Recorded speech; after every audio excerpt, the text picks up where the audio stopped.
So, hello and yes, welcome back to another video, guys. Now, first off, happy May the 4th. It is the 4th of May, which means it's Star Wars Day.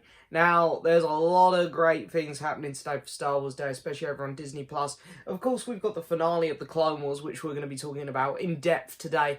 We've also got the show Resistance being added. There's a documentary for The Mandalorian. And I'm hoping there's going to be a lot of other cool Star Wars news along the way today. I think that's all about what's happening. I've missed something off there. I know I have, but I'm missing it off on purpose. Anyway, so I am a huge Star Wars fan. Everyone knows this. It's my favourite thing in the world. I obviously seen the films, I watch the TV shows, I read the novels, I've read the comics, I've played the games. Star Wars is my life. I grew up... my family introduced me to the original films when I was maybe 2 years old, super young. And along the way, I grew up with the prequels. That's my era. The games, of course, come next. I was huge into games on PlayStation 2 and then PS... There weren't many Star Wars games on PS3, to be fair, but now on PS4 I've got the Battlefront games and Fallen Order. And of course, Star Wars was very, very lifeless for a while, unfortunately. And the Clone Wars come along and revived that Star Wars energy. And it's fantastic. It's a great TV show. It broke my heart when it came to an end. Series 5 was the last series that aired. Then they didn't get a chance to finish Series 6. So they kind of just said it's the lost missions and they chucked it out on Blu-ray for everyone. And Series 6 was a highlight for me. The Clone Wars, I thought it was amazing. And I remember being on holiday in Magaluf with my friends a couple years ago. And I saw a hashtag Clone Wars saved was going around, and we were literally at the airport coming home, and I was like, oh my god, what is this? Please tell me this is what I think and hope it is. And it was exactly that. They'd announced they were doing one final season of the Clone Wars to end it, and I was beyond hyped, and they timed it really well. They started airing season 7 in the build up to May the 4th here, 2020. So it's been an interesting ride for Star Wars lately with Disney buying it, and we've had loads of Disney stuff. You've got the animated show Rebels as well, which happened, which was also fantastic. And, Star Wars has been a very mixed bag lately. For a lot of fans, I think there's been some great stuff like The Mandalorian, Rebels, Fallen Order. Some of the films have been really entertaining, like The Force Awakens and Rogue One. There's been some more mediocre stuff. Some of the novels have been a bit mediocre lately, I think. Solo and The Last Jedi, they were okay. I didn't really have any massive issues with them. And then there's been some bad stuff. There's been a few comics which I haven't been a big fan of. There's been some comics I loved as well. And then of course, Episode 9 I was not a fan of. And Episode 9 really put a downer on me for Star Wars, and I've been waiting for something to come along, which got me super excited about Star Wars again. And I've loved stuff that come out around the Episode 9 time though, like The Mandalorian was airing and Fallen Order come out, and I really enjoyed those. But lately it seems I've not been as happy with Star Wars because of that final film. I wasn't a fan of it. But anyway, Series 7 finally dropped, and I'm going to go over each story arc here. There's 3 story arcs. I'm going to go over the first 2 pretty quickly because there's not a lot to talk about. And then we're going to talk about that final story arc, which I will spoil now for you guys, that it has revived that excitement and passion I had a few months ago. It has revived that, yes, Star Wars is still the best. It's going to trip up. It always does. It's a series of films that's consistently putting out media products in different formats. So it's going to trip up occasionally. Unfortunately, it tripped up with the film for me, but it is still going to keep going. It's still going to have great stuff, and I'm really excited again. Now, for those of you who want to hear me talk about all of Clone Wars, so we got the movie and we got 5 seasons plus the lost missions. There's a link in the description to my podcast. This weekend, me and my friend Ryan, we're going to be going over all 7 seasons. So this video is specifically just for Series 7. If you want to hear me talk about all of the other seasons, just go listen to our podcast. Episode 14 coming out this Sunday is going to be all on the Clone Wars. But anyway, so let's get started. I'm not going to go over every episode individually, because I'm not going to lie, the first 2 story arcs in this series, so you've got the Bad Batch and then the middle story arc with Ahsoka and these 2 female characters. I've only watched them once so far, so I'm gonna kind of breeze through these. So a bit of context as well. the first two story arcs here were being written around the time of Series 6. With Series 6, the other half of episodes which never aired have been released. They're unfinished. It's kind of interesting to watch because the characters kind of hover across the screen because their legs haven't been animated to walk yet. But they have been finished. And also some of the other really good ones like Darth Maul, Son of Dathomir have been done in comics. Because after Clone Wars ended, some of the story arcs were really important. Like what happened to Darth Maul after Series 5. They were like, right, we're not going to be able to go back to this. Let's do it in a comic. So they done it in a comic. And then all of a sudden it was like, oh no, we are going to do another season.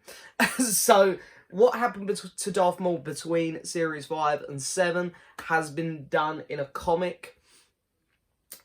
So, yeah, they basically had to work around the episodes that they released that were unfinished. They were like, well, we've already released these. They're technically out there. They're canon. As is the Darth Maul story. It's in a comic. It's out there. It's canon. So they kind of just had to go with these filler stories for the first two arcs that they'd written, or Dave Filoni had written. So you've got the Bad Batch first. Now, even though this is a filler one, it's not a massively key, important story. It's thoroughly entertaining, though. You get to meet these 4 clones. Each one of them has a different skill. One of them's a great leader. One of them's very technically gifted. One's a great sniper. And one of them's a big, bulky guy who's just immense. So you get 4 episodes with them. And they're all about the same, really, in terms of quality. I think they're good fun. It's interesting seeing where they go.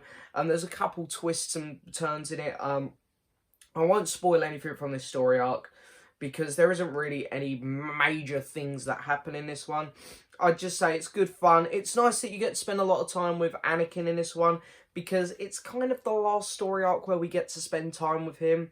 So, and it's a nice kind of final, here's your clones. Rex, he's at the front line. I mean, Cody isn't there for too long, but it's very much like, this is your last proper, full-on, dedicated clone story arc.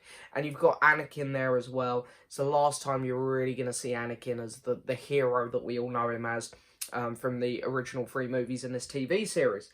So it is kind of just a nice send-off to all of them. It's innocent, it's fun. I really like the fact that they brought back some other characters as well. Like Admiral Trench, we got to see, you know, how his story kind of ends, because he's nowhere to be mentioned after the Clone Wars. I think we all knew that he went down with the Clone Wars. He was one of the victims of this war. So it was really nice how they done that. And I thought it was just overall a really good story. I'd give this arc, I'm not going to rate each individual episode. I'll just say this arc overall, I'd give probably a 7 to an 8 out of 10 on 7.5. I thought it was good. It wasn't amazing, but it was good. It was a nice send-off. And for what it was trying to do, it was good fun. Okay, so now we got the controversial story arc, the middle story arc, which is Ahsoka. Where did she go after leaving the Jedi Order? So she kind of leaves him, the Jedi Order, of course, as we know, and she becomes friends with a girl called Trace Martez and her sister Rafa. And it's fair to say that these two characters have been very unliked by the general public. I think people have found them a bit, especially the main sister who Ahsoka befriends, very annoying, childish, and overbearing. And I saw some of the unfinished footage, because this one actually did go into early animation, and the girl Trace, who she befriends, is originally was meant to be the first lead Chinese character in the Clone Wars. And for some reason, they swapped it out with this girl. And I don't believe that was Dave Filoni's decision. With the way Kathleen Kennedy and Lucasfilm have been thinking lately, I'm sure they come in and overruled him on that one. Doesn't bother me, but, you know, I could see, I don't know if that input was an input in how this character became more annoying compared to the unfinished scenes. Anyway, I didn't have a huge problem with them. You know, it was kind of just, they were there, and I knew deep down that this was a complete filler arc. It wasn't bad, it was fine. You could tell that it was slightly building up with the appearance of a couple of Death Watch members. You could tell that they were building towards the next story arc, the big one. It was nice seeing the Pikes and stuff, because obviously they're you know, working with Darth Maul, so we knew that it was also building towards that. I really like seeing the Pikes and stuff. They had a big presence at the end of Clone Wars. You see them in Solo as well. You know, they're kind of like the filthy, you know, pirates of the Star Wars galaxy, I guess, you know, dealing with lots of illegal stuff. The story arc is okay. Ahsoka just completely carries it. Because without Ahsoka, there isn't too much going for this story arc. I'll give this story arc over all these 4 episodes a 6. They're good, they're not bad, but they're really nothing special. You can tell this is filler. It's also a build-up. They, as I say, by having the appearance of a couple of Death Watch members in the later 2 episodes, you get the idea that they're building towards a last story arc. Also, you know, I think Dave Filoni would have rather have done some of these other stories that didn't get finished, like Obi-Wan going to Utapau, or the Bounty Hunter story arc with Boba Fett killing Cad Bane. You know, I'm sure Dave Filoni would have loved to have animated this story, the son of Dathomir. But unfortunately, they'd already been made canon. So he had to work with what he had here, and he had to do this story arc. And, you know, they've done their best with it. I'll give it a 6 overall, this middle story arc. Okay, so now I'm going to give a spoiler warning for the final story arc. I'm going to have to go into spoilers for this one, because this is a big story arc. So this is it. This is the end of the Clone Wars TV series. I watched... The new episode only come out today. So episode 4 of this story arc I've only seen once. But the other 3 I've seen about 4 times each. So, for a start, at the start of every Clone Wars episode, you have this overrated... You have this narrator at the start, of course. Same guy who voices Admiral Yularen. He only does it in the first episode. So you can connect these 4 episodes together like a film. And I love that. It's such a good idea. You've got the original Lucasfilm logo there as well, which I think just kind of hints this is going to be special. So the episode does pick up after the last story arc. It's Ahsoka arriving back on one of the Jedi cruisers, and basically Yularen's there. You've got Anakin and Obi-Wan being reunited with Ahsoka. From the word go, it's just great. You can see these characters really bouncing off each other. All these characters have been so well developed through this TV series. And something that's amazing is that characters from the prequel films are much better developed now. Easily much more developed than sequel characters. And even a lot of the original characters through this TV show. By this point, I understand these characters so well throughout these 7 seasons. And it's really great to see them all on screen after, you know, they've been apart for a whole season. You know, the Lost Missions, they're completely apart for the whole time. So it's fantastic. It's really well written. I really like what they've done. And then you get the first hint. You get the first really cool. Also, I want to say actually before I talk about that is that I like the parallels that this episode has.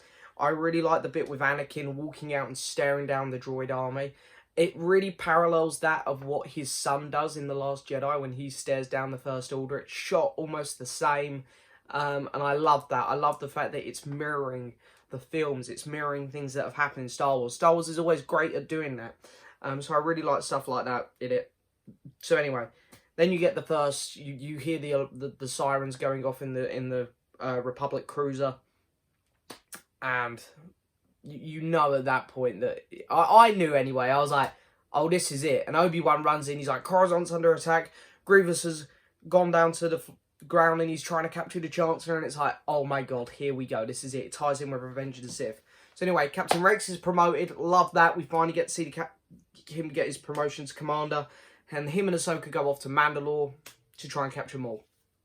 So you've got this new batch of clones which have been assigned to Ahsoka, teaming up with the Mandalorians to go to Mandalore to try and capture Darth Maul and what remains of a lot of the, you know, more loyalist Mandalorians who are very pro to follow their old traditional ways of following he who killed the leader, because obviously we saw Darth Maul kill Pre Vizsla in Series 5. So it's great. And while the attack on Mandalore is happening, while the siege of Mandalore is beginning, they play a piece of music, the same piece of music which plays throughout the start of Revenge of the Sith, so you know that those things are happening at the same time. It's fantastic. I love it. First episode ends on a great cliffhanger. Love it. Second episode, this is just your action-packed, super fun episode. This is it. This is Ahsoka versus Maul.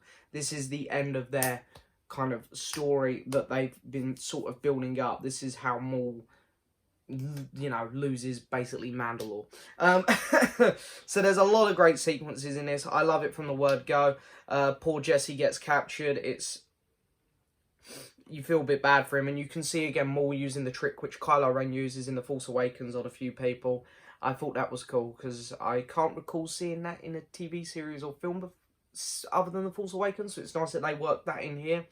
There's a really cool bit where Ahsoka talks to Obi-Wan as well, and Obi-Wan's explaining stuff that's happened basically in Revenge of the Sith, like Dooku's dead, Anakin's on this assignment, I'm on my way to capture Grievous, all that stuff. So it's going really well. It's just the excitement levels are building.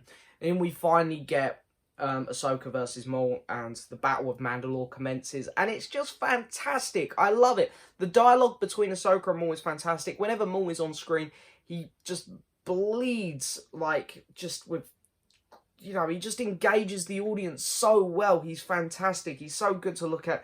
The voice actor is incredible at doing it, whose name escapes me in a minute. But it's fantastic. Every time he's on screen, I am hooked. There's some beautiful shots. And again, mirroring what's to come. This hasn't happened yet, but it's mirroring what's to happen when Mace Windu confronts the Chancellor. There's a great bit where the window smashes, and the effects on it, the animation is beautiful. It's gorgeous. The lightsaber fight is fantastic. A lot of that wasn't just animation. They actually got them in the mocap suits, a couple people, and they actually, you know, animated around it. That's why it feels really real. It's a lot more of a brutal fight. There's a couple punches thrown as well, which I like a lot. You know, it feels more real. It feels like a more grounded fight, instead of what you see in like the prequel films a lot, where it's more like a dance. It's more, you know, it seems a bit too put on. And the final bits where Ahsoka finally beats Maul is incredible.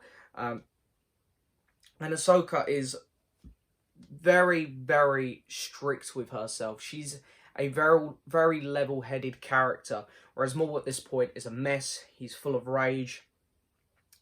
And to those of you who are probably thinking that Maul should have won because he was once a Sith, he spent a good 15 years going insane. And at this point, the character has become a mess, whereas Ahsoka is fully trained. She's at the height of her power here.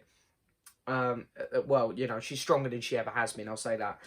So I think Ahsoka definitely deserved to win that fight, and it was amazing how it ended. Episode 3, sorry, of the story arc came out. It was much slower, and we all knew what was coming.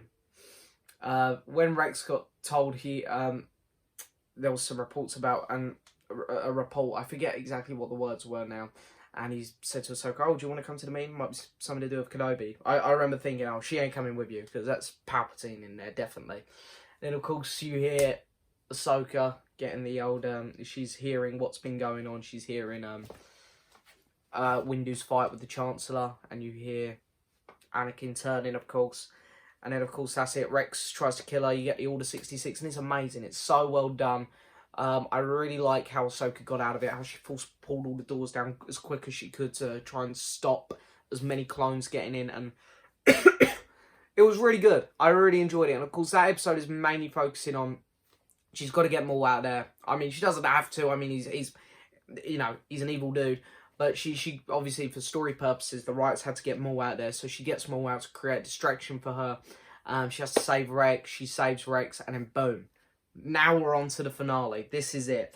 So the finale aired this morning, and I'll just say it was incredible. It done everything I wanted it to do. The tension was incredible. It was really sad seeing a lot of the clones die. This episode really highlighted that the clones were much a victim to all this as the Jedi. They didn't want to do that. They were brainwashed to do it, and you really see it through characters like Rex and Jesse. When Jesse is, you know that deep down Jesse wouldn't do this to Rex or Ahsoka, and it's heartbreaking to watch. It really is, and everything about it. I mean, I must admit, I was choking up a couple times through the episode. It was beautifully written, Maul gets away, of course, finally. He beats Ahsoka there. But the shot of the Ravager just coming down, and it was incredible. And the last shots of the episode are something to be truly admired by every TV filmmaker out there. It was beautiful. Ahsoka standing there over the bodies of all the clones. And in the very next shot is obviously some time's gone by, it's snowed over, and the stormtroopers are there. The clones are gone and the stormtroopers are now there. The stormtroopers are now the current army in the galaxy. And of course, we get to see Vader walk over all the bodies, the bodies that are buried under the snow. He walks across right up to the front of the Ravager, where Ahsoka left her lightsaber, which he gave to her at the start of this story, which I think is so poetically brilliant. So Anakin gives her the saber in the first episode, and then Vader picks it up in the last episode. The animation on Vader is incredible. He looks fantastic. I was never a huge fan of the way they animated him in Rebels. The eyes seemed a bit too tall and stuff. He looked good enough, but here he just looked incredible. The music was fantastic, and that very last shot, beautiful. And honestly, the last story arc for Clone Wars, I'm going to give a 10 out of 10. I thought it was that good. Overall, what am I going to give Clone Wars Series 7? It's a bit of a difficult one because that last story arc is so perfect. I really want to give it a 9 to a 10. But the first two story arcs, you've got one that's good, not great, and then you've got one that's more on the average side. So overall, I'd say, the first two story arcs would give it about a 7, but I'm going to bump it up to an 8 because of that last story arc. I'm going to give Star Wars Clone Wars Series 7 overall an 8. But in terms of the 3 story arcs, that last story arc is honestly a 10 out of 10. And to all Star Wars fans who haven't watched Clone Wars because they like... People like I'm going to call my dad out here. He doesn't watch it because it's animated. He's like, oh, it's animated. Nah, not for me. Look, there are certain story arcs here. Go online, look at the great story arcs throughout all 7 seasons because there are some amazing story arcs scattered about. They're absolutely incredible. In fact, the whole show, I think, is pretty damn good. I absolutely love it. I've been watching since day one, and I'm truly going to miss it. I truly am. Star Wars Clone Wars is always something that's been very special to me. And I'm so happy it had an incredible ending because there have been some of my very favourite shows, like Game of Thrones. It's always a good example, where I've just absolutely loved it. And then at the end, it just completely bottles it. In Star Wars' case, it feels like that with the sequels. I really like The Force Awakens. The Last Jedi was good enough. And then the last one fell flat on its face for me, and it's heartbreaking to watch. So I'm really pleased and incredibly grateful that the Clone Wars actually succeeded. Its last season was pretty damn awesome. The ending was perfect. And I absolutely love it. This is why Star Wars is my favourite thing in the world. Because of things like the Clone Wars. It keeps building on this great lore.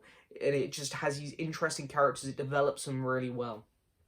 And yeah, Clone Wars is pretty much the definition of Star Wars to me.